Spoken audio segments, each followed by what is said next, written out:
Muy bien, muchachos. Entonces, para darle continuidad y hacer el cierre temático de nuestra asignatura, vamos a hablar de los principales elementos relacionados con la preparación y presentación de los estados financieros que contienen la información financiera de propósito general.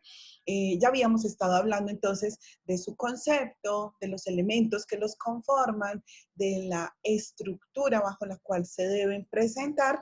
Y vamos a mencionar también pues cuáles son los principales elementos de análisis financiero o de apoyo a la toma de decisiones que se pueden asociar con cada uno de estos informes financieros. Entonces espero pues que este material sea de mucha utilidad para todos. Teníamos entonces que el paquete completo de estados financieros estaba conformado por el estado de situación financiera, el estado de resultados, el estado de flujos de efectivo, el estado de cambios en el patrimonio y las notas a los estados financieros que se incorporan como parte integral de ellos. Y vamos entonces a hablar de su importancia, de su contenido y de cómo es que se relacionan con cada uno de los informes financieros. Vamos a empezar por hablar por el que tal vez es el más importante de los informes, porque es el que contiene los datos que reflejan la posición o la situación financiera de la compañía, como su nombre bien lo indica. Ese reflejo del estado que en un momento determinado puede tener la empresa desde el punto de vista financiero, naturalmente, viene siendo como una foto, una imagen que se hace de la empresa y que entonces le va a entregar a los distintos usuarios de la información ese reflejo, esa imagen fiel, esa muestra de cómo está conformada la ecuación patrimonial de la compañía en una fecha determinada, en un momento dado. Entonces, lo que vamos a ver allí en esa fotografía, pues no va a ser otra cosa sino el reflejo de la aplicación de las distintas políticas que haya adoptado la empresa, tanto desde el punto de vista operativo como desde el punto de vista financiero y todo el manejo que se le haya dado a los recursos de la compañía durante un periodo de tiempo y que entonces ahí a esa fecha de corte pues va a tener una situación determinada. De la misma manera como nos va a informar de los recursos con los que está operando, recuerden que de ese concepto ya hablamos, pues también nos va a hablar de la forma del financiamiento de esos recursos. ¿Recuerdan nuestra ecuación patrimonial? ¿Cuál fue el origen de esos recursos? ¿De dónde se obtuvieron? Y sabemos que las dos principales fuentes de obtención de esos recursos son las fuentes internas, relacionadas con los derechos de los propietarios reflejados en el patrimonio y la financiación externa a través de la deuda, del endeudamiento, de lo que se ha adquirido a través del pasivo. Entonces, dicho esto, los elementos que conforman el estado de situación financiera son precisamente esos tres, los mismos que dan cuenta de la ecuación patrimonial, los mismos que me reflejan las cuentas reales de la compañía, pues me van a reflejar la situación o la posición financiera real de la empresa. Cuando decimos que ponen aquí en evidencia la aplicación de todas las políticas dentro de la compañía, pues de lo que estamos hablando es que las distintas decisiones que se han estado tomando se van a ver aquí reflejadas, pero no solamente esas decisiones, sino también todo lo que hemos estudiado nosotros desde el fundamento conceptual, legal y técnico de la empresa y un componente súper importante y es el componente profesional y el de la ética.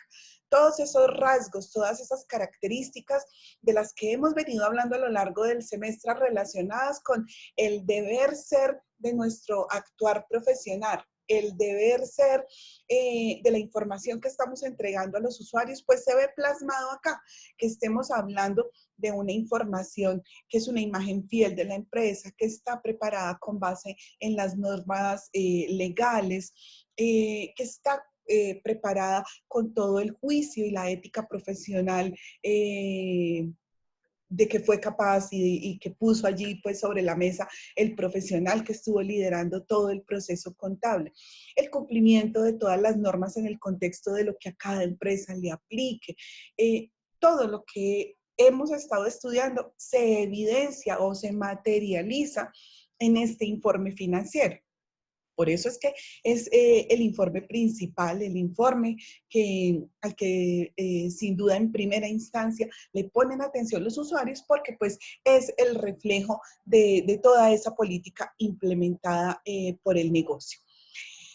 En este informe financiero, entonces, los usuarios de la información van a tener la posibilidad de conocer esa posición financiera y de esa manera van a poderse hacer una imagen que les permita diagnosticar y luego tomar decisiones relacionadas con la estructura de la empresa, estructura financiera, por supuesto, pero también con rasgos y con características que de alguna manera determinan los signos vitales del funcionamiento financiero de un negocio.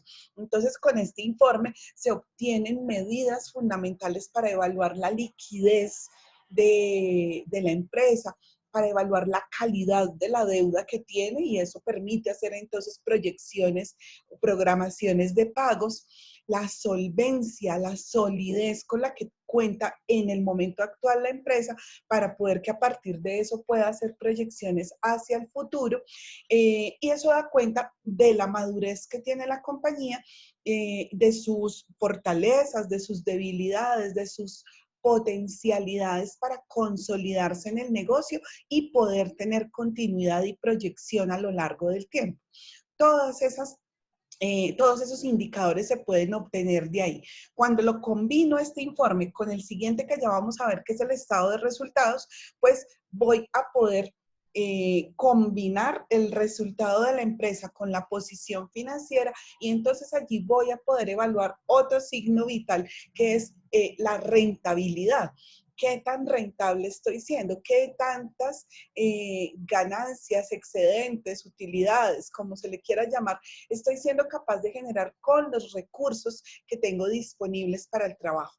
Entonces, fíjense que no es un reporte que se dé por el mero cumplimiento de un requisito legal, sino que es un informe que conlleva todo un trabajo previo y que se usa para que en el trabajo posterior sea un insumo fundamental para que las personas de distintos niveles de la organización puedan estar tomando decisiones informadas, decisiones fundamentadas sobre el negocio. Estábamos hablando entonces de los tres elementos o de los tres componentes del informe o del estado de situación financiera y el primero de ellos es el activo. Los activos nosotros ya lo habíamos definido, ya tenemos claridad sobre a qué se refiere este concepto y aquí vamos a ver cómo es que todos los conceptos ligados al activo se presentan dentro de la estructura de los estados financieros, de este estado financiero. Hay un criterio usado en nuestro país para la presentación de los activos y es un criterio que atiende a la liquidez o a la disponibilidad. Es decir, todos los activos se ordenan dependiendo de qué tan líquidos son. Liquidez asociada con la disponibilidad inmediata de efectivo. Entonces, por eso, en los estados de situación financiera de Colombia, siempre vamos a encontrar en el primer renglón todo lo que se refiere al efectivo y el equivalente al efectivo. Siempre eso va a tener un renglón por excelencia porque esa es la forma en la que se ordena. Enfatizo que es el criterio observado en Colombia porque, por ejemplo, en Europa, aunque el componente es igual, aunque los elementos son los mismos, allá los estados financieros se presentan al contrario de lo que estoy diciendo para nuestro país. Generalmente los estados empiezan desde lo más permanente, o sea, desde lo menos líquido, y el último renglón está reservado para la liquidez. Es de alguna manera como si volteáramos y pusiéramos de cabeza el esquema de presentación en el nuestro. Entonces, no sería raro que si en algún momento ustedes están consultando unos informes financieros que reflejen información de una empresa europea o si están mirando un libro de texto en donde se cite un ejemplo ejemplo, un caso de estudio de una empresa de otro país, pues tengamos los mismos elementos, pero con un criterio de clasificación diferente. Entonces vamos a hablar del nuestro, del que se utiliza en las empresas de nuestro país y que además puede ser reforzado y confirmado con los estados financieros que hemos estado utilizando de ejemplo, presentados por la empresa Postobón S.A. para los periodos 2016 y 2017. Solo a manera de ejemplo para ver la correspondencia que hay entre lo que la teoría y la norma publica y lo que efectivamente están presentando las empresas. Entonces, como les decía, bueno, antes de pasar a ese orden estricto, además de atender al criterio de liquidez o de disponibilidad, el activo aparece siempre presentado y clasificado en dos grandes grupos. Se refieren a los denominados activo corriente y activo no corriente. Esta separación en estos dos grupos atiende también a esa liquidez, atiende a reconocer que se le va a llamar activo corriente a todos los recursos, a todas las partidas, a todos los bienes con los que la empresa desarrolla la operación. Entonces son bienes que se mueven en un periodo máximo de 12 meses o en un periodo máximo relacionado con el periodo contable que ha sido definido por la empresa y se mueven bajo la expectativa de que se van a convertir en efectivo. Entonces, en el activo corriente, además de que tengo el efectivo propiamente dicho, tengo los bienes que son exigibles o realizables. ¿Qué significa eso? Disponibles es el dinero disponible, el que yo tengo en la caja, el que yo tengo en el bolsillo, el que yo tengo depositado en una cuenta de ahorros en el banco. Todo eso es disponibilidad inmediata. Exigible, ¿qué significa eso? Que yo en cualquier momento inferior a 12 meses se lo puedo exigir a alguien para que me lo devuelva. Entonces ahí tengo, por ejemplo, inversiones de corto plazo, que yo fui al banco y abrí un encargo fiduciario, o que yo fui al banco y abrí un CDT. CDT es un certificado de depósito a término. Cuando ese término es de 3 meses, de máximo 6 meses, entonces yo digo, eso hace parte del dinero exigible, lo tengo disponible, tengo que ir y decirle al banco, por favor, devuélvamelo, pero hace parte de la liquidez o de la disponibilidad casi inmediata que tiene la empresa. Lo mismo pasa con el concepto de las cuentas por cobrar, sobre todo las cuentas por cobrar comerciales, y es porque uno, si le vende a un cliente, uno difícilmente a un cliente le va a dar más de 12 meses de plazo para hacer el pago. Normalmente las cuentas por cobrar a los clientes tienen un vencimiento de 30 días, de máximo 60 días. Entonces se considera que dentro de un periodo corriente de corto plazo, yo puedo exigir que eso se vuelva efectivo. Yo le exijo a mi cliente que me pague y entonces al recoger esa cuenta por cobrar, ese es un recurso que se vuelve líquido, que se vuelve dinero disponible. Y realizable significa, el concepto de realización significa que yo lo puedo transformar o que yo lo puedo vender dentro de ese periodo y volverlo efectivo. Por eso ahí aparece, por ejemplo, la categoría de los inventarios. Ya habíamos dicho que dentro de los inventarios yo tengo todos los recursos que voy a utilizar en el proceso de transformación, si es que es una empresa industrial, entonces ahí tengo materias primas, insumos, tengo la producción en proceso, tengo la producción que esté en evaluación de control de calidad, pero también tengo la mercancía disponible para la venta, bien sea que yo la produje y que yo la fabriqué y que ya está disponible para vender, o si soy solamente una empresa comercializadora, pues lo que tengo ahí en mi inventario es mercancía disponible para la venta.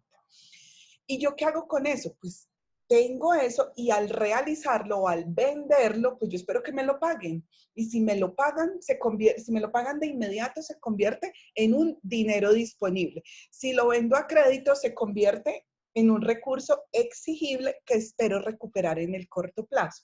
Entonces, esos son los conceptos asociados con el activo corriente, lo que yo espero convertir en dinero en un plazo que no supere los 12 meses. En cambio, el activo no corriente hace referencia también a los recursos, a todos los bienes con los que yo trabajo, pero que tienen una característica de mayor permanencia en custodia o en propiedad de la empresa y que lo estoy usando en el desarrollo de la actividad económica. Yo esperaría que eso, si se llega a convertir en efectivo, sea en el largo plazo, o sea, sea en un tiempo mayor, bastante mayor a un año. No cuento con esa plata convertida en efectivo en el corto plazo, sino que yo utilizo eso en el desarrollo de mi negocio. Por ejemplo, allí hay una categoría bien importante que es todo lo relacionado con los bienes de propiedad, planta y equipo, que ya habíamos dicho representa los recursos tangibles que uso en el desarrollo de la actividad. Entonces ahí tengo los edificios, los locales, los vehículos, los equipos de cómputo, todo el equipo de oficina, terrenos, tengo todos los bienes tangibles con los que estoy trabajando, están allí. Yo no tengo disponible la máquina para venderla, yo tengo disponible la máquina para utilizarla en el proceso de transformación. Yo no tengo el local disponible para venderlo, yo el local lo tengo disponible para que allí es donde hago la exhibición y ese es mi establecimiento de comercio. Allá es en donde llevo a cabo el negocio, pero no está en venta el local, está en venta es la mercancía que hay dentro del local. Entonces esa es la distinción que se hace entre lo corriente y lo no corriente. Ahora, aquí es muy importante diferenciar los tipos de empresas. Porque, por ejemplo, si estoy hablando de un concesionario de vehículos, pues entonces para ellos los vehículos no van a ser bienes de propiedad, planta y equipo, sino que para ellos los vehículos son su inventario, porque son los bienes disponibles para la venta. En cambio, para una empresa que se dedique a fabricar y vender camisetas, por ejemplo, si tiene unos vehículos, pues seguramente son el del gerente o el vehículo con el que hacen la distribución de la mercancía. No los están vendiendo. En ese caso sí estaría en el activo no corriente. Lo mismo pasa si, por ejemplo, estamos hablando de una empresa como, por ejemplo, la Panamericana, entonces, o cualquier empresa al costo. Venden computadores, venden calculadoras, venden un montón de equipos relacionados con el uso que uno le da en una oficina. Para ellos esos son sus inventarios. Por lo tanto, deberían estar clasificados dentro del activo corriente. En cambio, para esa misma empresa de la que estábamos hablando que fabrica y vende camisetas, pues los computadores, las calculadoras y todo su equipo de oficina va a estar catalogado como propiedad, planta y equipo, activo no corriente, activo de largo plazo, porque no los va a vender, los está utilizando en el desarrollo de la actividad económica. Entonces, diferenciar eso permite que cuando luego se usa el informe, se usa el estado financiero para hacer análisis, pues se puedan diferenciar cada uno de los componentes para poderlo relacionar con la liquidez, la solidez, la solvencia, la madurez, todo eso que estábamos viendo en la diapositiva anterior. Entonces, es muy importante todo el proceso de correcta clasificación y descripción de la información, de tal suerte que se informe con mucha claridad a los usuarios qué es lo que hay dentro de cada una de las cifras, qué hay detrás de cada una de esas cifras. Los principales grupos de encuestas que encontramos en cada una de las dos categorías, ya habíamos mencionado muchas de ellas en las clases anteriores, pero aquí se las estoy presentando en el orden de presentación y clasificación dentro del reporte financiero, atendiendo a esos dos criterios que mencionamos. En regla general, el criterio de liquidez o disponibilidad y en regla particular, la diferenciación entre el activo corriente y el activo no corriente. Entonces, encontramos en el primer componente todo el efectivo y equivalente, las inversiones temporales de las que hablábamos, cuentas comerciales por cobrar. Fíjense que ahí va disponibles, exigibles, luego viene toda la categoría de inventarios, que sabemos que allí hay muchos componentes por estudiar, y luego vienen unas categorías relacionadas con activos o cuentas por cobrar por impuestos corrientes y algunos activos financieros que sean exigibles o realizables en el corto plazo. Por su parte, en el no corriente tenemos en primer renglón las inversiones de largo plazo, las inversiones que son, digamos, con un carácter más permanente, que se espera que el retorno de ellas se dé, no se va a dar en el periodo contable, sino en un periodo bastante superior. Luego puedo tener ahí también algunas cuentas por cobrar, no serán las comerciales, sino que van a corresponder principalmente a otros deudores.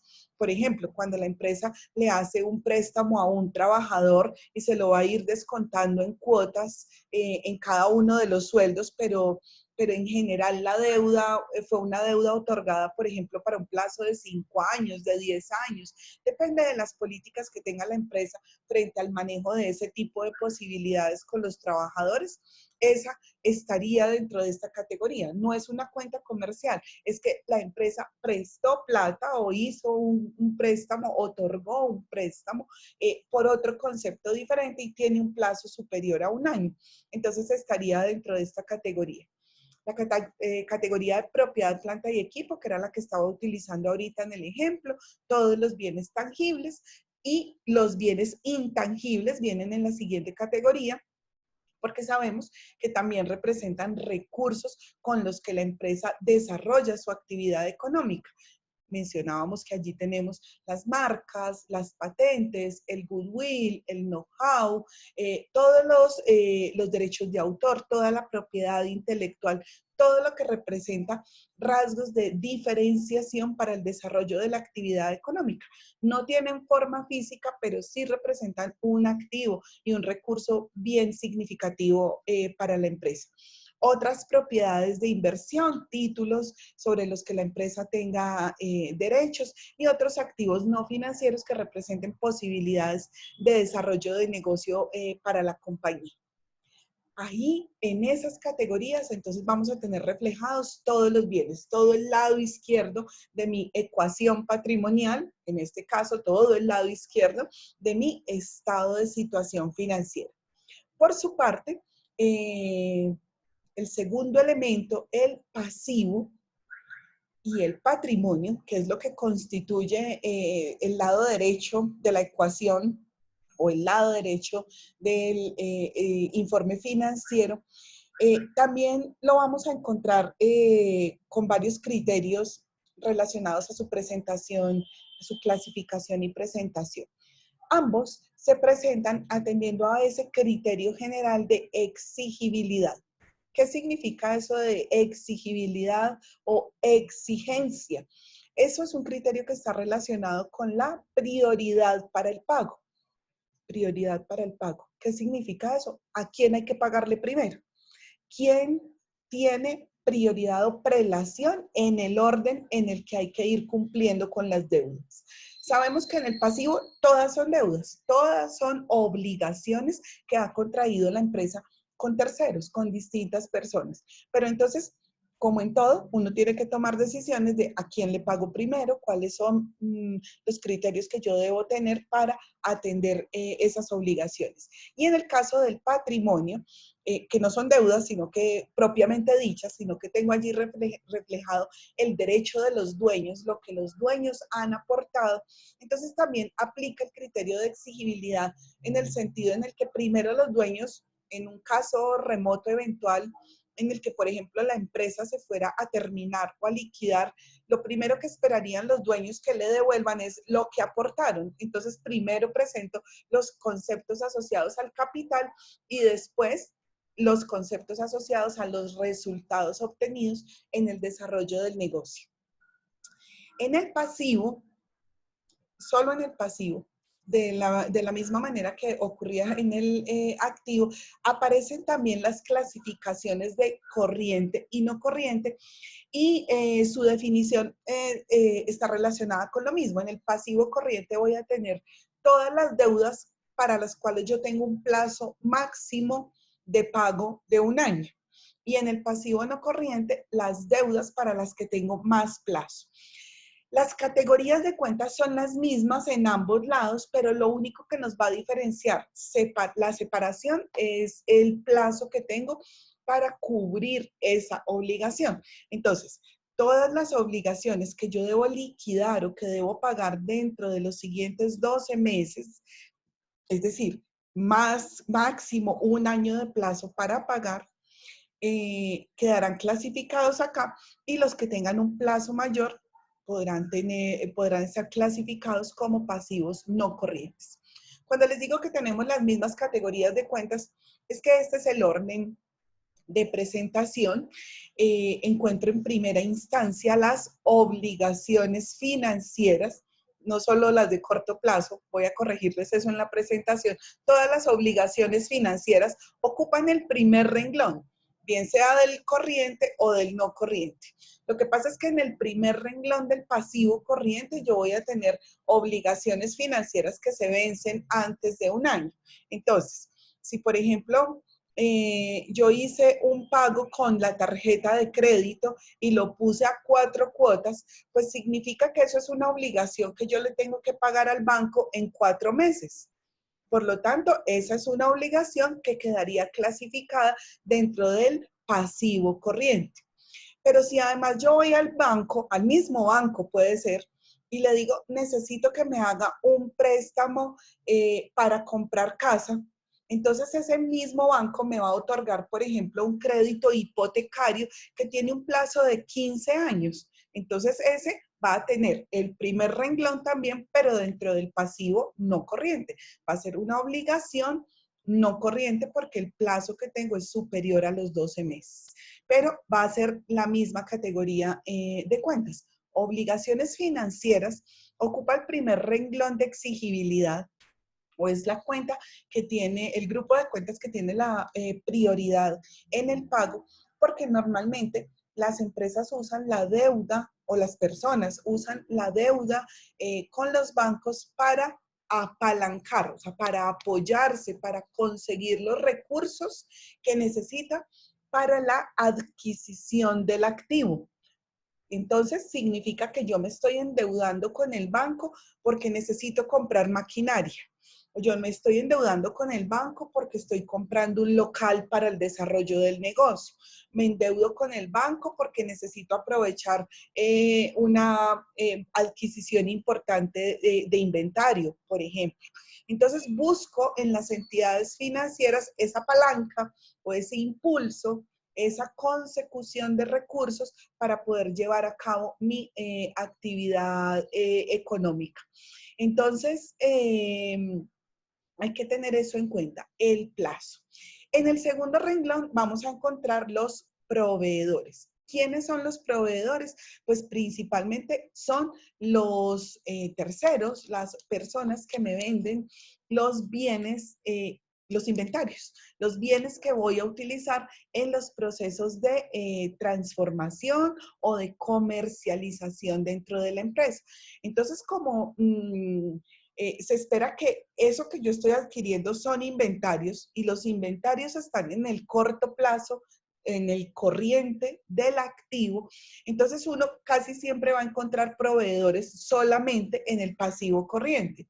Y me dice, ¿por qué? Pues porque además un proveedor no le va a otorgar a uno un plazo que sea mayor o bastante superior a 1 año, ¿cierto? Para el otorgamiento del pago de esa deuda, sino que a uno, el proveedor, así como uno le da al cliente máximo 60, 30 o 60 días para el desarrollo de la actividad, pues lo mismo, el proveedor a mí me va a dar máximo 30 o 60 días para que yo le pague la deuda. Entonces la cuenta o el grupo de proveedores casi siempre lo voy a encontrar solo en el pasivo corriente. Pero en el evento en el que a uno le uno encontrara un proveedor que le dé más plazo para el pago y que ese plazo superara los 12 meses, pues perfectamente lo podría tener dentro del pasivo no corriente, pero no es usual. La tercera categoría, que son las cuentas por pagar, está relacionado con todo lo que yo debo por concepto de los gastos que han sido necesarios para el funcionamiento de la empresa. Entonces también voy a encontrar principalmente esa cuenta que está relacionada con gastos en el corriente, pero cuando yo me he endeudado con personas distintas de las entidades financieras en un plazo superior, entonces voy a tener esas cuentas por pagar en el pasivo no corriente. Sucede mucho, por ejemplo, cuando la empresa recurre a financiaciones a través de bonos o papeles comerciales. Entonces, en esos casos, ese es un ejemplo de una cuenta por pagar en el largo plazo, porque esos son unos títulos que se emiten para unos tiempos que siempre van más o menos entre 2 y 10 años. Entonces, los voy a encontrar en la categoría de no corrientes.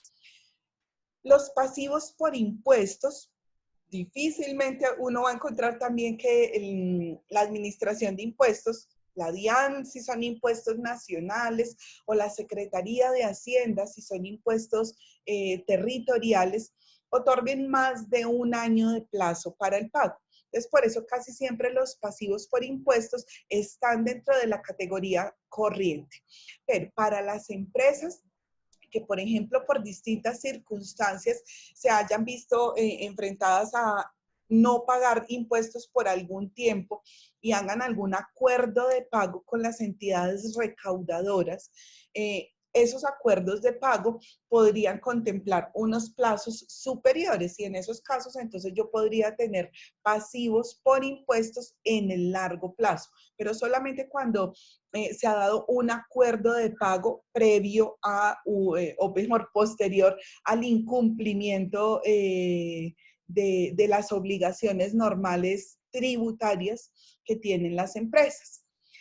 Con las obligaciones laborales pasa algo muy similar. Obligaciones laborales está relacionado con todas las deudas que la empresa tiene con sus trabajadores. Entonces a los trabajadores se les paga cada quincena o cada mes el salario, pero además pegado del sueldo, del salario que se gana un trabajador, periódicamente hay que pagar la seguridad social, hay que pagar las prestaciones sociales y todo eso ocurre en periodos que no pasan del año. O sea, uno no se puede esperar más de un año para que la empresa le pague la prima. Ningún trabajador se espera más de un año para que le paguen las cesantías o los intereses a las cesantías. Perdón, sino que esas son cosas que ocurren siempre en periodos corrientes o en periodos que no van a superar el periodo contable o el año. Entonces son asuntos que siempre van a estar allí, dentro del pasivo corriente. ¿Cuándo podría tener obligaciones laborales en el largo plazo? Por ejemplo, en los casos en donde hubiera trabajadores que estuvieran en regímenes anteriores a la ley actual, en donde antes de la ley actual, la empresa era la que asumía el cargo de la liquidación de los trabajadores. Entonces, era muy común, ustedes si quieren pueden preguntarle a sus papás, a sus abuelitos, que cuando a uno le decían que a alguien le dieron la liquidación de la empresa, significaba que le daban un reconocimiento económico por todos los años de servicio. Entonces, si esa persona trabajó 20, 30 años en la misma empresa y le daban la liquidación, pues entonces significaba que iba a salir con una buena cantidad de dinero porque le iban a entregar toda la plata acumulada por los servicios prestados durante todos esos años.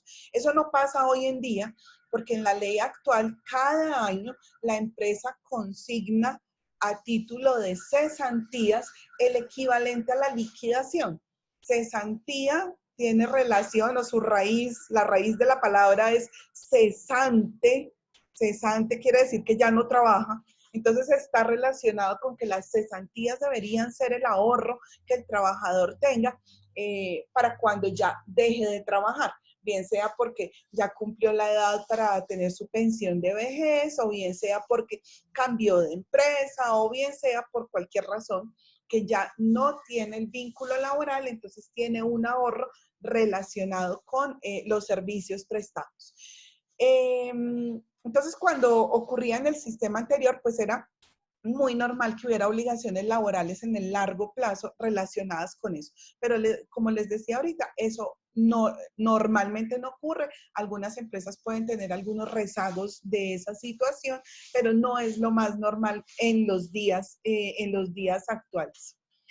Luego hay otras categorías de pasivos no financieros, de contingencias y provisiones, de algo que se denomina el impuesto diferido. Son asuntos bastante más técnicos, que son en todo caso deudas que tiene que asumir la empresa y que dependiendo del plazo, pues las vamos a tener categorizadas como corrientes o como no corrientes. Entonces ahí tenemos las principales categorías del pasivo. En el patrimonio, que les decía anteriormente que también atiende a ese criterio de exigibilidad, sabemos también que corresponde a la parte de los recursos que ha sido financiada por los dueños y que aquí no vamos a tener la clasificación o la diferenciación entre corriente y no corriente, sino que aquí vamos a tener principalmente una sola categoría de cuentas, pero que para entender un poco la razón por la que está clasificada o está ordenada de esta manera, les decía ahorita, es porque el primer nivel de exigencia está sobre los valores que representan el capital aportado por los dueños, los conceptos relacionados con ese capital, todo lo que tenga que ver con que subió o bajó el capital, el monto aportado realmente por los dueños es lo que vamos a tener en los primeros renglones de la clasificación del patrimonio, y luego vienen todos los conceptos relacionados con los resultados. También ya sabemos, vimos nuestra ecuación de resultados y sabemos que esos resultados pueden ser utilidades o pérdidas. Entonces, si hay utilidades, la empresa debe hacer reservitas o debe guardar fonditos para cuando sean las vacas flacas, para cuando no haya pues grandes posibilidades, tener cómo proteger el capital. Esencialmente, ese es el propósito de las reservas, es guardar porciones de utilidades para determinados momentos. Hay algunas reservas que son obligatorias porque son fijadas por la ley o por los estatutos de la empresa. Y hay otras reservas que son voluntarias, que son ocasionales, porque son decisiones tomadas en las asambleas generales de los socios o de los accionistas para ver qué se hace con las ganancias, qué se hace con las utilidades. Entonces aparece allí el concepto de reservas ligado siempre a cuando hay ganancias. Si la empresa en este año obtuvo pérdidas, pues no genera reservas, sino que asume el resultado del ejercicio. Entonces, dentro de esa categoría de resultados del ejercicio, pues también voy a tener la posibilidad de que aparezca utilidad del ejercicio o pérdida del ejercicio. Yo lo puse en términos generales, pero cualquiera de las dos podría resultar.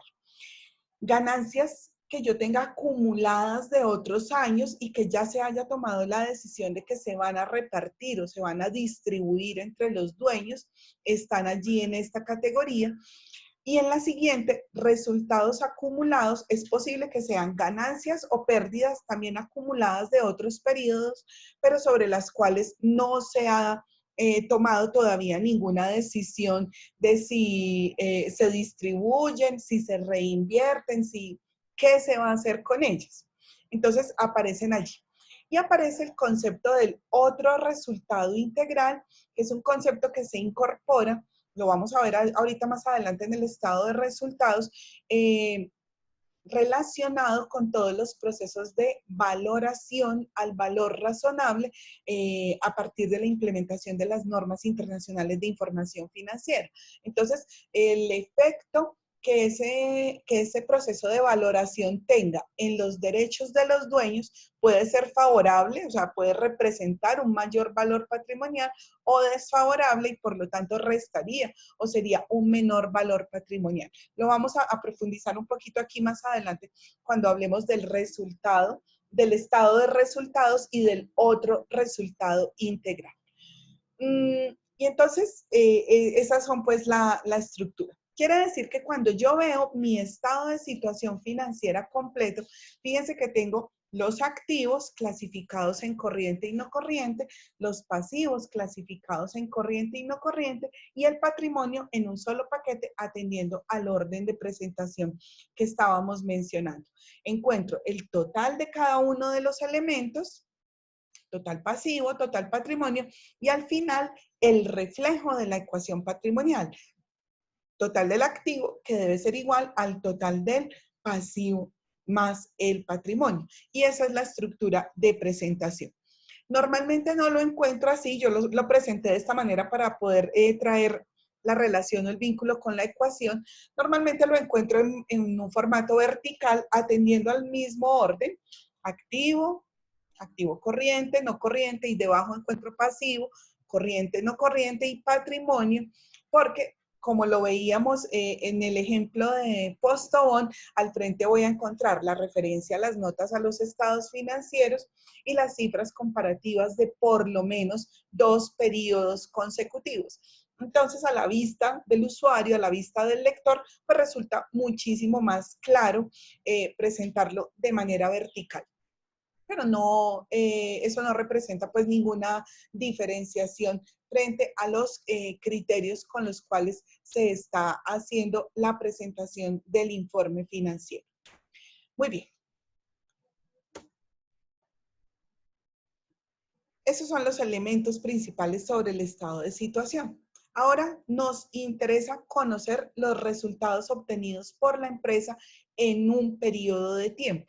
Un periodo de tiempo que no es cualquiera, sino que va a estar relacionado con el periodo sobre el cual en el informe anterior hice el cierre contable. En el informe anterior, permítanme, me devuelvo a esta diapositiva.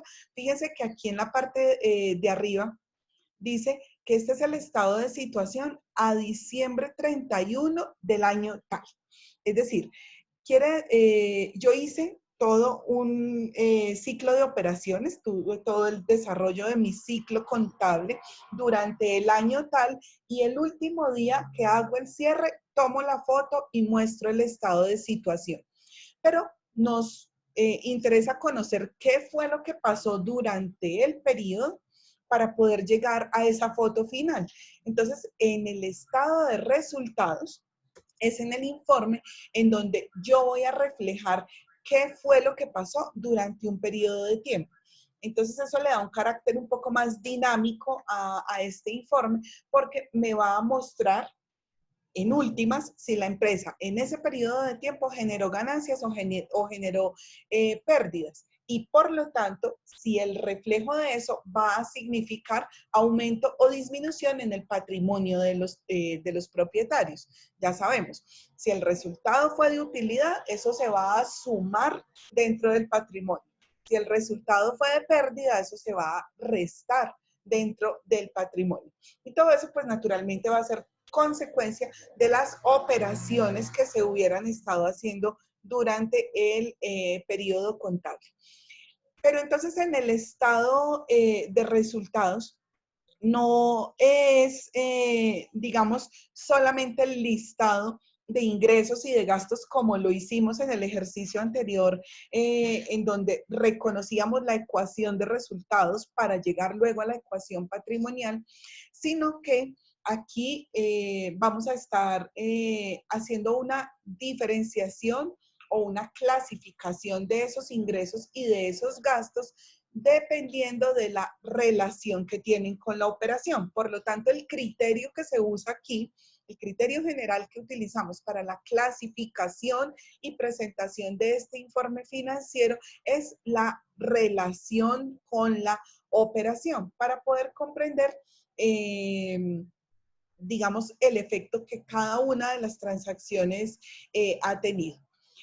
Como lo mencionábamos ahorita en el componente del patrimonio, aparece el concepto del otro resultado integral relacionado con evaluar si esas operaciones desarrolladas en el periodo, producto del proceso de estimación y valoración al valor razonable, han generado incrementos o decrementos. Entonces se presenta un informe denominado el otro resultado integral. Algunas empresas, la norma internacional así lo tiene establecido, presenta un solo informe en el que presenta primero el estado de resultados desde el punto de vista del criterio operacional y debajo, digamos, los componentes del otro resultado integral. Ese puede ser un solo informe completico que muestra los dos componentes. Otras empresas prefieren, la norma internacional da esa libertad de presentarlos por separado. Entonces aquí va el estado de resultados tradicional atendiendo a esa clasificación de los ingresos y de los gastos entre lo operacional y lo no operacional, y otro informe por separado que da cuenta del ORI o el otro resultado integral. Entonces, los elementos que van a entrar aquí en juicio son el ingreso, el costo y el gasto, tal como lo vimos en la ecuación de resultados que habíamos estado utilizando en el tema y en el ejercicio anterior que desarrollamos. ¿Para qué se usa? Entonces ya lo decíamos ahorita, pues esencialmente el analista que está evaluando esta información o el usuario que está evaluando esta información va a querer conocer márgenes de rentabilidad, niveles de rendimiento o de qué tanta es la capacidad que tiene la empresa para generar ganancias. También permite con eso, con esa evaluación de la rentabilidad de la operación, se permite evaluar el desempeño que han tenido diferentes niveles dentro de la empresa, porque uno identifica cuál es la procedencia de los ingresos, en qué se están consumiendo principalmente los recursos de la empresa y por lo tanto, cuando cruzo eso, pues cómo estoy haciendo para llegar al resultado contable que estoy reflejando en este informe financiero. Entonces, cuando se hace esa evaluación, pues se dan insumos suficientes para que se tomen decisiones relevantes sobre ese desempeño logrado por distintos áreas o distintos componentes dentro de la empresa. Y lo que decíamos hace un ratico, pues por supuesto que los inversionistas, los dueños, los propietarios del negocio, pues van a estar muy interesados en conocer cuál es el resultado obtenido por ese proyecto, por ese negocio en el que invirtieron y por lo tanto, cuál es el retorno que ellos esperan tener. Si yo invierto en un negocio, pues yo espero que a mí me den ganancias sobre ese negocio. Yo no espero que me toque sacar plata adicional para cubrir las pérdidas. Entonces, la evaluación que hacen los inversionistas es muy importante dentro de este informe financiero. Como les decía, entonces los ingresos los vamos a clasificar entre operacionales y no operacionales. Como ya sabemos que el ingreso está relacionado con todos los flujos positivos, flujos de entrada de recursos a la compañía, entonces todas las cosas que estén relacionadas con el desarrollo del negocio, con la actividad a la que uno se dedica, va a ser operacional. Y toda la plata que a uno le entre por otra razón, pues va a ser no operacional. Entonces, si por ejemplo estuviéramos hablando de los ingresos míos, yo soy trabajadora, por lo tanto mi ingreso operacional es mi sueldo. El sueldo que me paga la universidad, porque además mi actividad principal es ser profesora en una universidad. Entonces, mi ingreso operacional es el salario, el sueldo que recibo por esa actividad. Si yo llevo contabilidad, yo eso lo tengo que clasificar como un ingreso operacional. Pero si además yo tengo un parqueadero que como yo no tengo carro, no lo uso, entonces yo se lo voy a arrendar a un vecino y el vecino me paga cada mes el valor de ese arriendo, pues resulta que el ingreso que yo recibo por arrendamiento, recibo ese ingreso por arrendamiento, para mí debe ser un ingreso ocasional, un ingreso no operacional, porque es que yo no soy una agencia inmobiliaria. Yo no me dedico a arrendar parqueaderos, yo me dedico es a ser profesora de una universidad. Entonces ahí yo lo tendría que clasificar como ingreso no operacional. ¿Por qué pongo ese ejemplo? Porque, por ejemplo, si estamos hablando de la contabilidad de una agencia inmobiliaria, entonces todo lo que ellos reciban por concepto de arrendamientos es el ingreso operacional porque a eso se dedican. En cambio, si reciben un ingreso por otro asunto, por ejemplo, los intereses que le pagó el banco por tener allá una platica depositada, eso sería no operacional. En general, en nuestro país, todos los conceptos relacionados con lo financiero, o sea, los intereses que eventualmente a mí me pague el banco por una inversión, por el saldo de mis cuentas, todos los ingresos los valores que el banco me abone, todo lo que tenga el componente o la característica de ser financiero, se va a manejar como ingreso no operacional.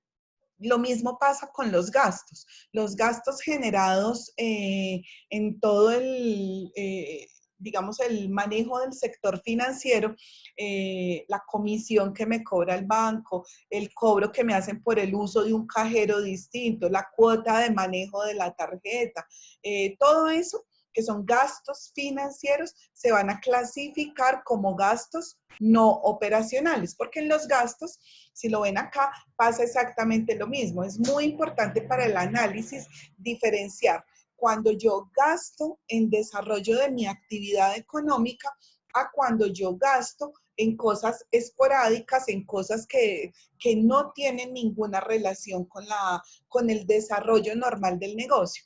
Entonces aquí, por ejemplo, un caso bien claro es, por ejemplo, si yo tengo un carro, si la empresa tiene un carro, el carro ya sabemos que lo voy a tener clasificado dentro de los activos porque es un bien con el que la empresa trabaja.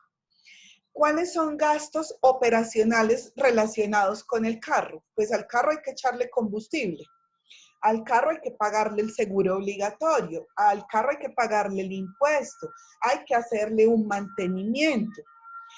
Como yo lo estoy utilizando para salir y hacer la distribución de la mercancía y todo eso, pues seguramente tendré que pagar parqueadero.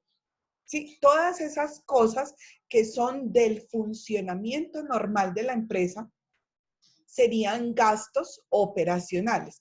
Pero si, por ejemplo, a mí van y me ponen un comparendo sobre ese mismo carro, no, pues el comparendo sí, ¿quién lo mandó a pasarse el semáforo en rojo? No sea irresponsable. O ¿quién lo mandó a dejar el carro en una zona donde era prohibido parquear? Eso no corresponde con el desarrollo normal de la actividad económica. Entonces ese gasto del comparendo yo lo tendría que clasificar como no operacional. Por ejemplo, ingreso operacional. Si ustedes que todavía están tan jóvenes no trabajan, pero entonces su ingreso operacional, ¿cuál es? La mesada que le den en la casa, por ejemplo. Eh, Ingreso no operacional. Vino el tío de visita y me dejó 50,000. No, pues ojalá eso fuera ordinario. Ojalá todas las semanas viniera el tío y dejara los 50,000. Pero ¿cómo no? Eso es un ingreso ocasional. Eso es un ingreso no operacional. Entonces, diferenciarlo es muy importante porque cuando yo estoy haciendo la presentación del informe, yo sé que digamos que ese no operacional no es algo con lo que yo pueda contar siempre, ni yo puedo trabajar sobre eso para hacer un mejor uso del ingreso. En cambio, yo sí puedo trabajar por hacer un mejor uso de lo que yo controlo. Si, por ejemplo, la empresa se dedica a vender, pues, ¿cuáles son las estrategias comerciales para vender más? Si yo presto asesorías, si yo doy clases, ¿qué me puedo poner a hacer para incrementar ese nivel de ingreso? Y con los gastos, pues, ¿qué puedo controlar yo? Pues yo podré controlar no volver a dejar el carro mal parqueado para que no me pongan un comparendo, ¿sí? Pero yo no puedo controlar pagar o no pagar el impuesto. Entonces, distinguir o separar, clasificar adecuadamente la información tiene esos componentes, tiene ese ingrediente, esa utilidad al momento de evaluar en conjunto la información, saber en dónde está fallando algo, en dónde tengo fortalezas y por lo tanto lo tengo que seguir reforzando y consolidando para poder obtener cada vez mejores resultados. Lo que mencionábamos del otro resultado integral es que cuando en el marco de la implementación de las normas internacionales de información financiera, las NIF, si ustedes recuerdan, en el proceso contable tengo las fases de reconocimiento, medición, presentación y revelación. Cuando en la fase de medición mencionábamos la importancia o el requerimiento que hace la norma de hacer una medición inicial y una medición posterior. En esa medición posterior tendré que aplicar los criterios de valor razonable, que son los criterios generales que trae todo el proceso de normas internacionales. Y si en ese proceso se generan excedentes o se generan gastos relacionados exclusivamente con el proceso de valoración, pues eso va a afectar el resultado general de la empresa, va a afectar el patrimonio general de la empresa, pero no corresponde a la operación, no corresponde a la actividad y por eso lo separo en este grupo denominado otro resultado integral. Las razones por las que ese otro resultado puede aparecer son asuntos muy técnicos en los que no voy a profundizar porque no son del tema de nuestra asignatura, pero los voy a mencionar y tiene que ver con excedentes por revaluación, resultados actuariales, eso está relacionado principalmente con cálculos y valores con proveedores y con trabajadores principalmente, resultados relacionados con los activos financieros que la empresa tenga disponibles o no disponibles para la venta, la valoración posterior que se haga de negocios que la empresa tenga en otros países y los ajustes que haya que hacer por conversión de las tasas representativas de mercado en los estados financieros, y todo lo que tiene que ver con instrumentos financieros que se denominan instrumentos de cobertura. Entonces, como ven, son temas muy técnicos que pues todavía no tenemos el bagaje ni conceptual ni técnico para profundizar en ellos, pero son asuntos en los que se debe prestar especial atención porque pueden representar resultados en favor o en contra del desempeño general de la compañía. Entonces, esos son los elementos y el esquema general o la estructura general de presentación del estado de resultados. Fíjense que desde el mismo encabezado o desde la misma definición me dice que este es un estado dinámico, que este estado me dice cómo se dieron los resultados en la empresa en el periodo comprendido entre enero 1 y diciembre 31 de determinado año. Entonces, empieza a hacer una depuración del ingreso hasta llegar al resultado final, resultado del ejercicio, resultado del periodo, resultado neto, cualquiera de esos nombres pueden aparecer y son válidos que aparezcan en este informe financiero. Arranco con el ingreso por actividades ordinarias. Si la empresa vende, entonces el primer renglón serán las ventas, pero si la empresa presta servicios, pues será ingreso operacional por servicios, dependiendo de la actividad económica a la que se dedique. Luego a ese ingreso general le resto, puse los signos aquí en el costado izquierdo únicamente para reflejar o para mostrar cuál es el efecto que tiene el análisis que se va haciendo en la medida que se estructura este informe. Si ustedes miran el estado de resultados de Postobón en el ejemplo que estamos utilizando, seguramente no voy a tener los signos allí representados. Entonces, si cogemos ese primer renglón de ingresos por actividades ordinarias, le restamos las devoluciones, las rebajas o los descuentos que hubiera otorgado la empresa en ese periodo de tiempo, vamos a obtener el ingreso real del periodo. el ingreso neto, el ingreso que finalmente fue cierto para la empresa. Ahí solamente en esos primeros 3 renglones podríamos decir que ahí ya hay posibilidades de hacer análisis, de indagar qué fue lo que pasó, por qué se presentaron devoluciones o cuál fue el impacto que tuvieron las decisiones comerciales que se hubieran tomado alrededor de ofrecer rebajas o de ofrecer descuentos sobre el valor, sobre el precio de venta que oficialmente tengamos establecido. Y si fuera el caso de las devoluciones, pues analizar, me devolvieron por calidad, me devolvieron porque los despachos habían sido incorrectos, me devolvieron por cuál razón. Entonces, con solo ese punto de análisis ya se podría estar pensando en asignar responsabilidades, en ver qué cosas son las que pueden estar fallando en la empresa o cuál es el efecto de las distintas decisiones que se están tomando y pues de esa manera identificar qué se hace bien para seguirlo fortaleciendo o identificar qué tipo de dificultades se están presentando para decirle a los encargados de cada área pues que hay necesidad de tomar correctivos porque lo que está en juego es la actividad operacional del negocio. Si una empresa, por el tipo de actividad que hace, por el tipo de negocio al que se dedica, no maneja ni devoluciones, ni rebajas, ni descuentos, entonces ese es un renglón que no va a aparecer dentro de la información financiera, sino que solamente tendría como primer renglón y único renglón del estado de resultados el total del ingreso por las actividades ordinarias, algo así como si el informe empezara desde el tercer renglón de ese esquema que estamos viendo aquí en el ejemplo. A ese concepto de ingreso, entonces se le resta el costo de ventas.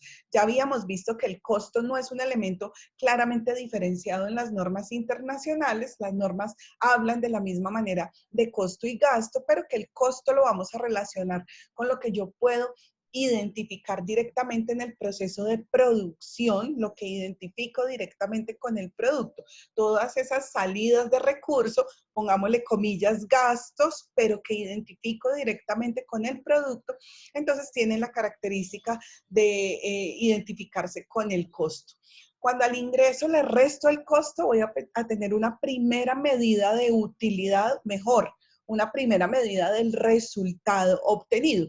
Uno quisiera que siempre fuera utilidad y por eso es que a veces uno dice, ¿cuánto fue la utilidad bruta en ventas? Pero no, es posible que no sea utilidad. Por ejemplo, en el momento actual, relacionado con la emergencia sanitaria, es posible que como no, muchas empresas no tuvieron ingresos por un periodo largo de tiempo, pero sí tenía que seguir cubriendo costos relacionados, por ejemplo, con la mano de obra o con el cumplimiento en cuanto a materiales y eso. Entonces no hubo ingresos y si hubo costos, pues el resultado bruto me va a dar negativo, es decir, voy a reflejar una pérdida.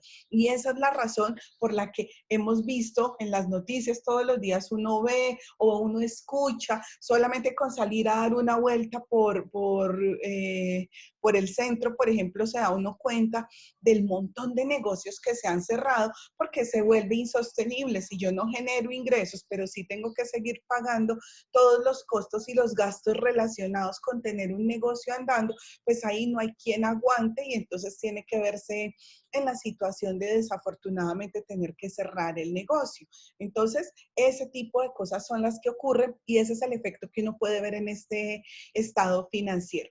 Entonces, el resultado bruto en actividades ordinarias lo que me dice es puramente en la actividad relacionada con su actividad económica, puramente en la actividad económica, ¿cómo le fue? ¿Cuál fue su resultado?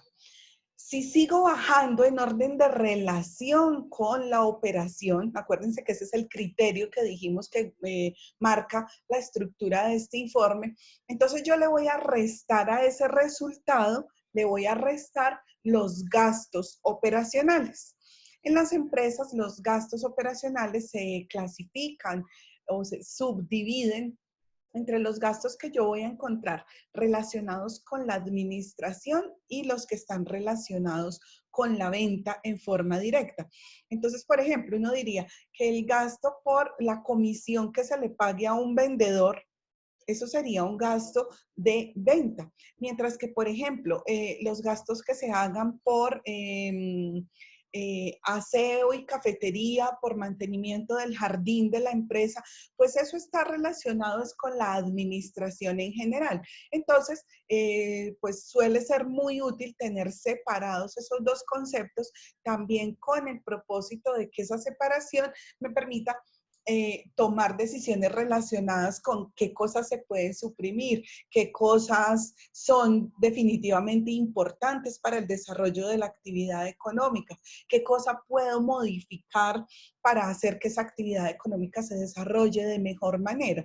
Entonces, el propósito, como les decía ahora, es que si yo evalúo los resultados con cifras en mano, evalúo al mismo tiempo el desempeño de quienes están dirigiendo el negocio y cuál es el aporte que todos están haciendo para conseguir buenos resultados. Cuando a la empresa le va bien, a todos nos va bien. Si a la empresa no le va bien, pues entonces empiezan a estar en riesgo los empleos, empiezan a estar en riesgo la remuneración adecuada para los trabajos. Entonces, es que cuando uno tiene la camiseta puesta de una institución como de cualquier empresa, pues uno tiene que hacer todo lo necesario para que a la empresa le vaya bien. Y entonces eso se ve reflejado en ese segundo nivel de resultados que se mide. Entonces tenía un resultado bruto, le resté todos los gastos operacionales, obtengo un resultado de la operación. Es decir, en general en el funcionamiento de la empresa, ya no solo en la actividad económica, sino en el funcionamiento regular de la empresa, en lo que es la normalidad de la empresa, ¿cuál fue el resultado? ¿Cuál fue el nivel de utilidad o de pérdida que se alcanzó allí? Y entonces de su análisis, pues nuevamente viene la asignación de responsabilidades. Hasta ahí va lo operacional. Entonces aquí luego dice el esquema, bueno, vamos a incluirle los elementos no operacionales. Eso significa, le vamos a sumar todos los conceptos que sean ingresos no operacionales, ganancias obtenidas en un negocio distinto del de la actividad ordinaria, rendimientos financieros obtenidos por los productos que tengamos en el mercado financiero, en la cuenta de ahorros, en una inversión en títulos, valores, todos esos ingresos. Que me gané el baloto, que me dieron un regalo, que todas esas cosas que no son de la actividad económica y que tienen un carácter ocasional, que tienen un carácter no vinculante con la actividad principal a la que me dedico, van a sumar aquí dentro del resultado general de la empresa. Ingresos no operacionales, que pueden estar relacionados, por ejemplo, con la utilidad en la venta de activos, con los rendimientos financieros, con una ganancia ocasional, con que me gane un premio, todas esas cosas que sean ocasionales, no vinculantes con la actividad económica. Y así como le sumo los ingresos, pues le resto los gastos no operacionales. Entonces también todo lo que hubieran sido salidas de dinero que no están relacionadas ni con el costo, ni con el gasto operacional por administración y venta, sino que son gastos distintos, gastos esporádicos, gastos financieros, les decía hace un rato, la comisión de la tarjeta, la cuota de manejo, el uso de los cajeros, los distintos cobros que me haga el sector financiero, todos los voy a manejar como gastos no operacionales. Ahí ya le involucré todo el funcionamiento de la empresa, o sea, no solamente lo operacional, sino lo no operacional, y entonces obtengo la tercera medida de resultado, que es el resultado antes de impuestos. Es decir, esa es la base. Cuando es utilidad, sobre esa utilidad se va a calcular el impuesto de renta. ¿Qué significa eso? Que cuando una empresa obtiene ganancias, todas las ganancias no son para la empresa. Hay un porcentaje que le corresponde a la empresa y hay otro porcentaje que le corresponde al Estado. Los impuestos que pagan las empresas o las personas al Estado son el ingreso ordinario del país. Es decir, si estuviéramos hablando del estado de resultados de Colombia, del país, entonces en el primer renglón de ingreso por actividades ordinarias tendría que ir todo el componente relacionado con el recaudo por impuestos, porque esos son Los impuestos son el ingreso corriente del Estado. Entonces, de lo que se espera es que, ¿cómo se genera ese ingreso? Pues de la actividad económica que desarrollan todas las empresas, todas las unidades productivas, aportan al funcionamiento del Estado, aportamos al funcionamiento del Estado. Entonces, de lo que sean mis ganancias, las ganancias de la empresa en ese periodo, por eso se denomina resultado antes de impuestos, entonces se estima un porcentaje que se debe calcular para decir el impuesto de renta que me corresponde pagar es tanto. Aquí se hace una estimación. Es decir, un cálculo aproximado con base en ese resultado antes de impuesto y con base en unos porcentajes que son establecidos por la norma tributaria. Sin embargo, cuando en el siguiente año la empresa o la persona va a preparar su declaración de renta, entonces va a hacer toda la aplicación de los pormenores de las normas tributarias para el cumplimiento de esa obligación y para que eso que se estima acá pues se convierta en el impuesto que realmente se paga al Estado. Pero debe quedar reconocido en el informe de cierre porque corresponde a los resultados de este periodo para el cual estamos informando. Entonces, si a ese resultado antes de impuestos le resto lo que calculé como impuesto de renta, voy a tener ahora sí el resultado final, el resultado neto, resultado del periodo, resultado del ejercicio. Se puede llamar de varias maneras. Normalmente no lo encuentro con estas denominaciones de resultado de. Si ustedes miran los estados de Postobón o de cualquier otra empresa, probablemente dice utilidad del periodo o dice utilidad neta o pérdida neta, pérdida del ejercicio. O sea, yo lo pongo en términos de resultado porque ya sabemos que podrá ser positivo o negativo. Pero cuando la empresa está presentando formalmente su estado de resultados, pues no va a referirse en genérico al concepto de resultados, sino que de una vez desde el nombre va a decir cuál es el resultado. Utilidad operacional, utilidad bruta en ventas o en actividad ordinaria, utilidad antes de impuestos o pérdida bruta, pérdida operacional. O sea, lo correcto es denominarlo con el nombre que corresponda al resultado. Si me dio negativo, pues lo voy a denominar pérdida. Si me dio positivo, lo voy a denominar utilidad.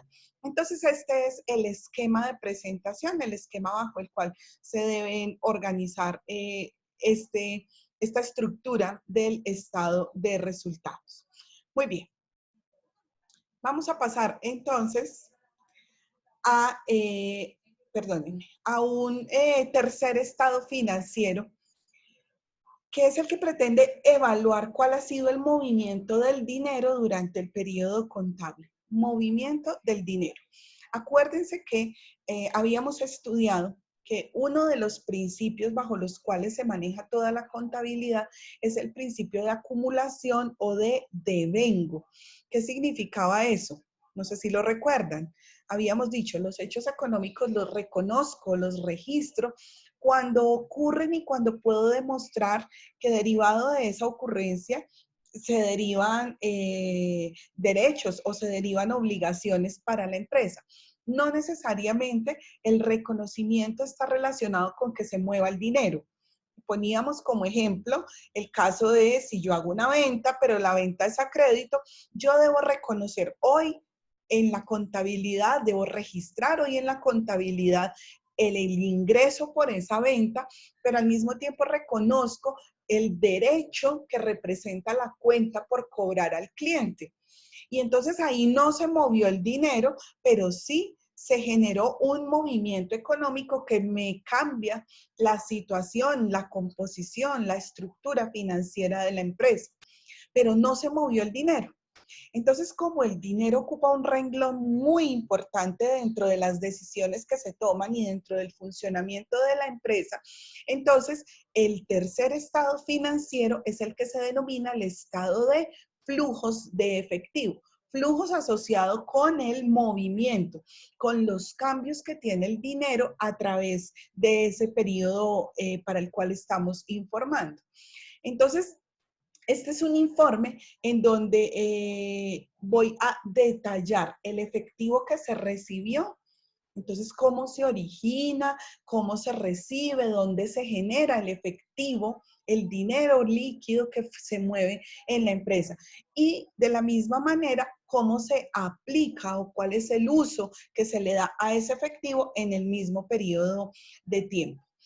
Es un informe financiero que se elabora con base en los dos primeros. Entonces podríamos decir que de los informes que presentan la información financiera básica de propósito general, los principales son los dos que ya acabamos de ver, el estado de situación financiera y el estado de resultados. Y de ellos se derivan los otros informes financieros. Este, por ejemplo, que lo voy a preparar con base en los estados de situación financiera comparativos de 2 años, en el estado de resultados actual y en el análisis de esa cifra, voy a poder identificar cómo se dio el movimiento del dinero.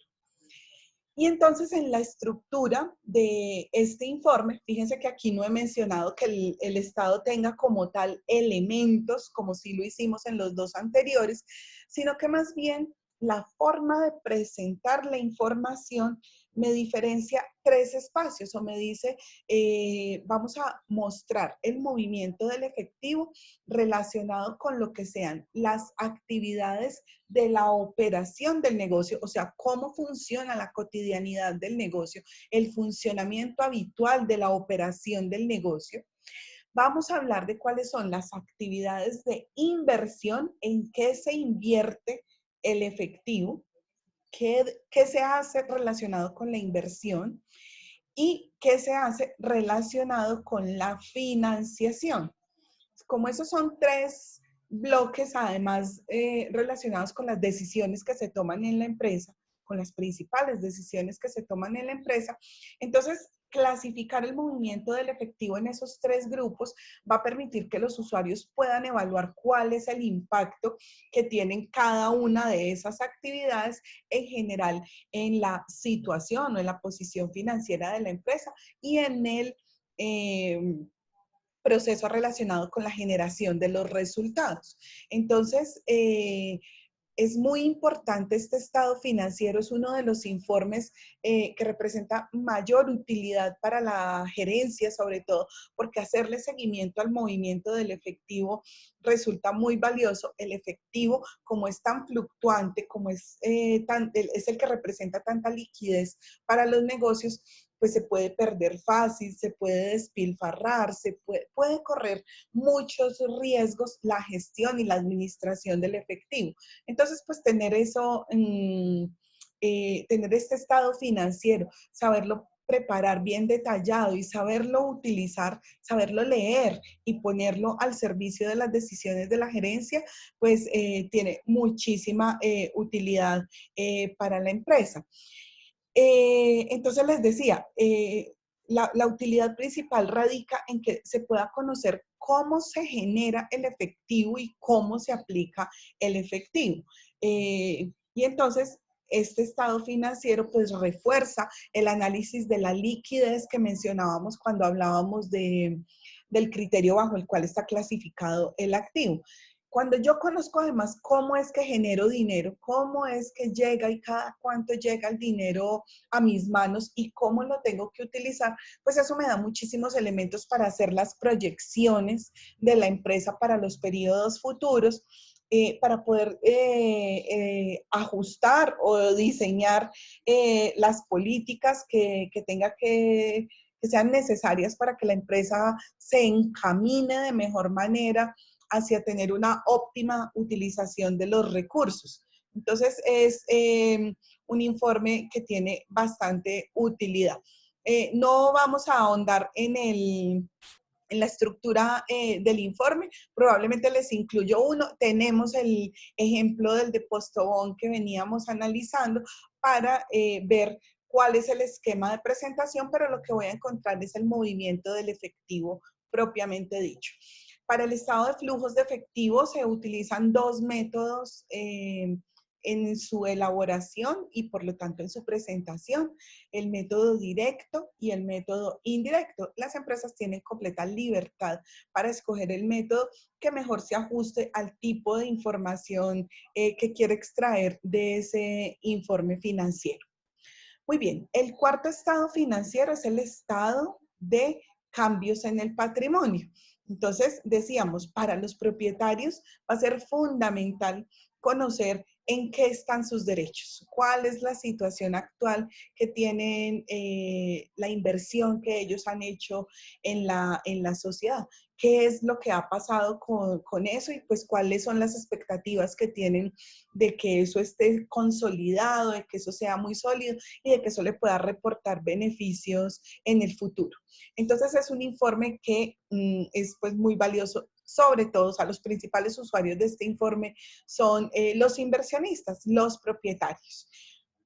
Como su nombre lo indica, lo que me va a mostrar de una manera muy resumida es cuáles son los cambios que han tenido las cifras del patrimonio, cada uno de los conceptos que vimos ahorita de patrimonio, cómo han cambiado a lo largo del tiempo y cuáles han sido las razones, o sea, en dónde se han originado esos cambios, que principalmente van a estar originados en cambios en los criterios contables aplicados de un año a otro, pueden estar también relacionados con el ajuste por errores, por cosas que hubiera quedado faltando, porque se recibieron nuevos socios o accionistas y entonces eso hizo que se modificara el valor total del capital social o del capital suscrito y pagado de la compañía. Porque se ha hecho la aplicación de resultados o la distribución de resultados, entonces han cambiado las reservas, han cambiado los resultados acumulados o se han conformado nuevas reservas, es decir, podría haber muchas razones por las cuales las cifras del patrimonio tuvieran cambios de un periodo a otro.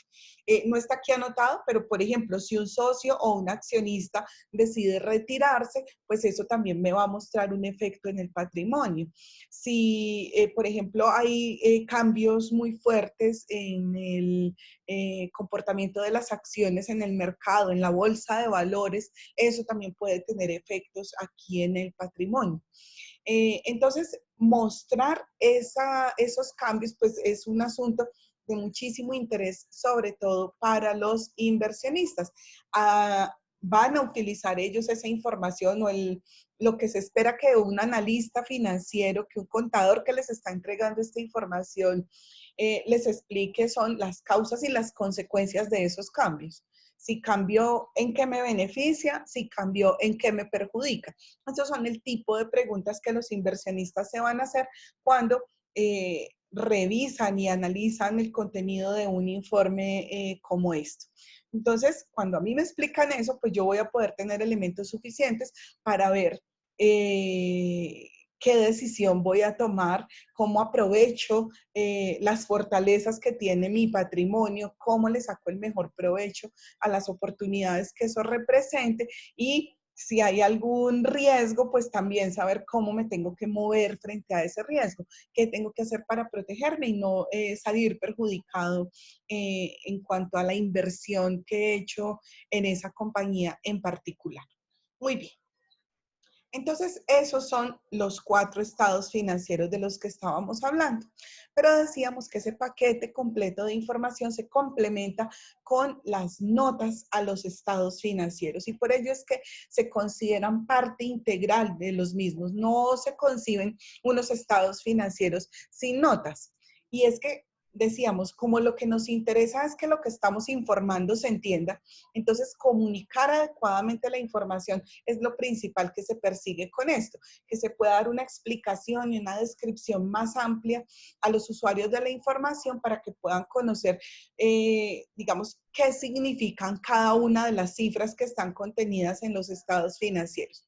Si mirábamos el estado financiero de Postobón y cuando allí hay un primer renglón que a mí me dice efectivo y equivalentes al efectivo, 120.000 millones, por decir cualquier cifra. Es muy posible que para un usuario 120.000 millones sea una información insuficiente. Entonces, en la nota a los estados financieros, pues se va a detallar de manera más amplia esos 120.000 millones. ¿Qué significan? Son dineros en caja, en bancos, esos bancos son nacionales o son en el exterior, o esa plata la tengo en cuentas de ahorro o en cuentas corrientes, o en otro tipo de encargos fiduciarios o de inversiones a la vista. Todo lo que le detalle al usuario la información necesaria para comprender el significado de esa cifra. Entonces, eso es principalmente lo que se busca, que haya una revelación adecuada de la información que permita que el usuario haga una correcta interpretación de esas cifras, que pueda leer de una manera consistente los estados financieros para que pueda hacerse mejor idea y que de verdad las decisiones que se vayan a tomar pues estén suficientemente informadas. Acá les dejo en esta presentación el enlace precisamente de las notas a los estados financieros que amplían los estados que estábamos viendo en nuestro ejemplo de Postobón, para que le hagamos el seguimiento a lo que es el contenido esperado y el propósito que se debe cumplir con estas notas.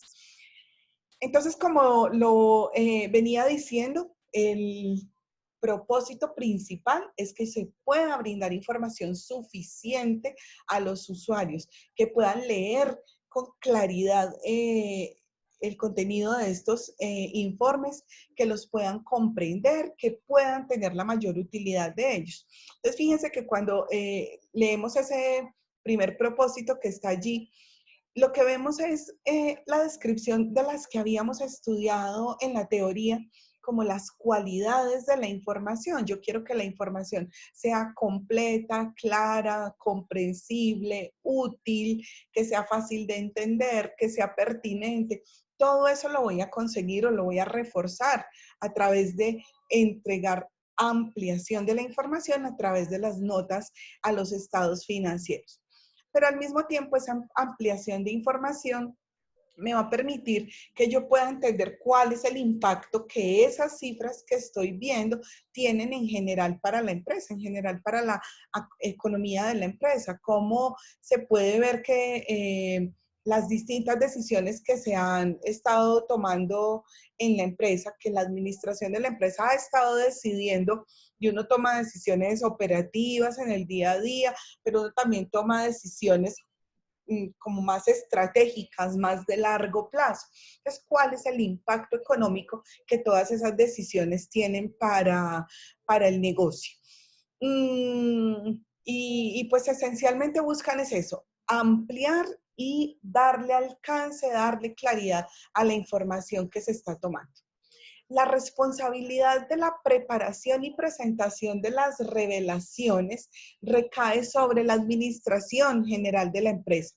Entonces, así como decíamos que la responsabilidad de la presentación de la información es de la gerencia, del representante legal, el, el que ejerce la voz cantante, pues la voz principal de la empresa, ante todo mundo, ante cualquier tercero, es el representante legal, pues entonces también las notas recaen su responsabilidad en general en la administración de la compañía. Pero entonces aquí en este caso, la administración involucra pues tanto a la gerencia como responsable directo de la información, pero también al contador que lidera todo el proceso contable y a todos los gerentes o a todos los involucrados en el proceso de toma de decisiones, porque van a ser ellos quienes puedan ampliar la información y al mismo tiempo, es de doble vía, van a ser ellos quienes se beneficien de obtener una información suficientemente detallada. Las notas además deben otorgar información suficiente sobre cuáles fueron las bases utilizadas para el montaje del sistema de información, para el desarrollo de todo el proceso contable. Y ahí cuando me menciono ahí las bases para la preparación, me refiero a sobre cuáles normas estuvieron aplicadas, sobre cuáles fueron los criterios generales utilizados por la administración gerencia y contabilidad para el desarrollo de la actividad, del manejo de la información sobre la actividad de la empresa. Quiere decir esto que en las notas a los estados financieros debe ir una clara explicación sobre las políticas contables utilizadas por la empresa. Y entonces, bueno, mencionaba lo de la normatividad aplicada se debe incluir además toda la información que la administración considere conveniente o relevante que el usuario conozca para poder que comprenda cualquiera de los estados financieros y digamos, el efecto que eso puede tener en el funcionamiento general de la compañía. Normalmente hay un orden establecido para la presentación de las notas a los estados financieros y ese orden da cuenta de que uno siempre que encuentra esas notas, ojalá accedan al archivo de Postobón para que vayan verificando esto. En primera instancia voy a encontrar la 1 o la 2 notas a los estados que dan una presentación y una descripción general de la empresa. Hablan incluso de su historia, de su trayectoria, de dónde está ubicada, de cómo está constituida desde el punto de vista legal, quiénes son sus principales socios o accionistas. Toda la información relacionada con el ente económico, como el primer punto de partida para que se entienda cuál es la entidad que informa. Es la primera nota porque allí vamos a tener claridad sobre a qué tipo de empresa nos están reflejando esos estados financieros. Luego, se debe presentar también ahí en las notas una declaración clarísima de cuál es el conjunto de normas que se utilizaron para la elaboración de los estados financieros. Entonces, por eso cuando nosotros estudiábamos el componente de los fundamentos relacionados con la regulación, decíamos, hay tanta regulación de tantos lados, pero pues hay que conocer cuál es específicamente la que aplica al negocio sobre el que estoy informando. Entonces, aquí en la segunda parte de las notas se debe decir con claridad cuál fue el conjunto de normas. Aquí aplicamos esto, como somos del sector tal, aplicamos esto, le reportamos a tales entidades de control. Toda la información relacionada con el cumplimiento de las normas legales aplicables a esa empresa que habíamos descrito en el punto anterior. Luego, una tercera parte, un tercer componente de las notas tiene que detallar las políticas contables aplicadas. Entonces, las políticas contables van a estar relacionadas con esa descripción amplia de cuáles son los criterios para el reconocimiento, la medición, la presentación y la revelación de información, o sea, las fases de nuestro ciclo contable. Se tendrá que decir allí cómo es que la empresa tiene establecido el parámetro que en el marco del cumplimiento de las normas legales, pues digamos que refleja la forma específica en la que la empresa se están manejando las cosas.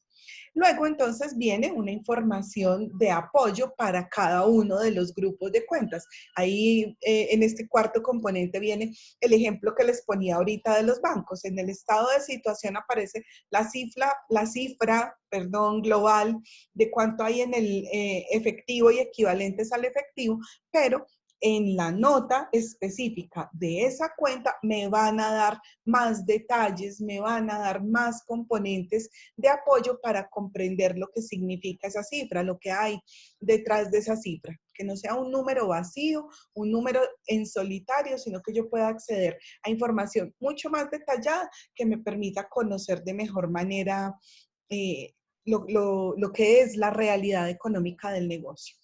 Y en quinto lugar, o sea, después de que se detallan todas las cuentas, yo voy a encontrar notas a los estados financieros de casi todas las cuentas de los estados financieros. Se debe incluir un último componente al cierre que presente toda la otra información que sea relevante, que sea conveniente, que sea por la cuantía, a eso se refiere la materialidad, a lo significativa que sea la cifra, que de pronto pudiera representar algún efecto en las decisiones que tome la empresa. Ahí se incluye también, por ejemplo, que uno informe sobre actividades o sucesos que hubieran ocurrido con posterioridad al cierre contable. ¿A qué me refiero con eso?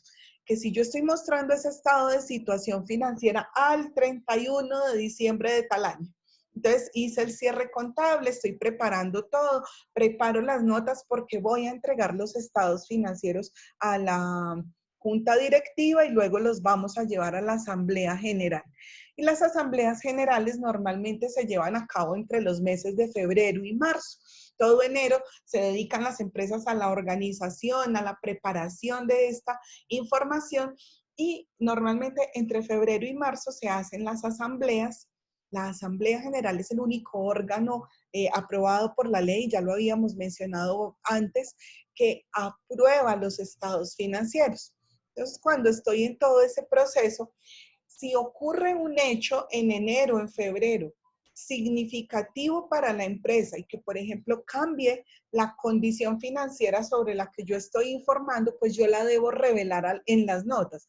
No puedo entrar a modificar las cifras del cierre de diciembre, pero sí tengo que decirlo con claridad en las notas. Hubo, de hecho, este año en particular, muchas asambleas se suspendieron porque, como preciso, todo el cuento de la pandemia empezó como entre el 16, el 20 de marzo. Para esos días las empresas tenían prevista la realización de sus asambleas generales y como se suspendieron todo tipo de actividades que aglomeraran muchas personas, todo lo que fueran reuniones grandes quedaron canceladas. Entonces se cancelaron muchas asambleas, se canceló por lo tanto la aprobación de muchos estados financieros y todo luego empezó a normalizarse, se empezaron a regularizar cosas. Pero entonces, por ejemplo, en casos extremos como ese que hemos vivido este año, con seguridad que en las notas a los estados financieros de muchas empresas va a aparecer que esa era la situación financiera de la empresa al cierre del 31 de diciembre, pero que por allá para marzo, cuando estaban presentando la información a los propietarios, pues la situación tenía un panorama distinto y un panorama además bastante gris, porque todo lo que estaba relacionado con la pandemia, pues así lo pintaba que la cosa estaba complicándose. Cosa distinta es si, por ejemplo, yo estoy preparando la información, muestro unos resultados al 31 de diciembre y por allá el 1 de febrero me gané el baloto. No, pues imagínense, una cosa era mi situación financiera al 31 de diciembre y los estados financieros dirán hasta misa, están programados, están presentados conforme a las normas, todo, pero la realidad es que mi situación financiera cambió significativamente porque hay una condición materialmente significativa que modificará las decisiones que se tomen en adelante para la empresa. Entonces, todas esas cosas, negativas o positivas, tienen que verse reflejadas en las notas a los estados financieros para que haya siempre, pensar en que siempre el propósito es entregar una información fiel, lo más cercana a la realidad, lo más cercana a conocer a ciencia cierta en qué estado se encuentra el negocio. Entonces, pues sobra decir, pero volvamos sobre ello, la importancia de esas notas a los estados financieros, de reconocerlas como parte integral de los informes, de utilizarlas para ganar en profundidad, en claridad, para ampliar la información sobre las cifras, para que el usuario pueda leer y pueda interpretar de manera suficiente la información que está allí contenida y que por lo tanto la información gane en qué? En utilidad. En la medida en que yo llego y yo la entiendo y si no la entiendo, puedo buscar una nota y digo, es que esto dio así porque aplicaron tal política o porque esa fue una situación particular que se presentó. Entonces voy a ganar en mucha utilidad de la información. La información se va a volver cada vez más relevante, cada vez la van a consultar más para que los usuarios puedan comprender y puedan analizar suficientemente esas cifras. Y pues que todo lo que no se entienda pueda ser digamos, objeto de explicación y análisis por parte de los contadores públicos.